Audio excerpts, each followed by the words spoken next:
Court కేసుతో బాధపడుతున్నావా? జీవితంలో ఎంతో నష్టాల్లో ఉన్నావా? కష్టాల్లో ఉన్నావా?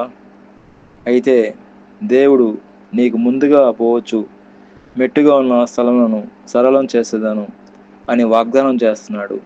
యెషయా గ్రంథము 45 అధ్యాయము 2వ వచనంలో. కాబట్టి దేవుడు నీ కోర్టు కేసులు విడిపిస్తానని వాగ్దానం చేస్తున్నాడు. దేవుడు నీకు ముందుగా వెలుచు ప్రతి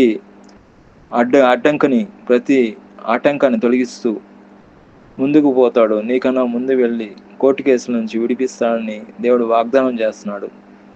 ఒకసారి యెషయా గ్రంథం 45 అధ్యాయం 2వ వచనంలో మనం చూసుకున్నట్లయితే, నేను నీకు ముందుగా పోవచ్చు, మెట్టుగా ఉన్న స్థలములను సరళం చేసేదను. దేవుడు వాగ్దానం చేసింది ఆయన తప్పకుండా చేస్తాడు. మనుషులైతే మర్చిపోతారు కానీ దేవుడు మాత్రం ఆయన ఎప్పుడూ మర్చిపోడు.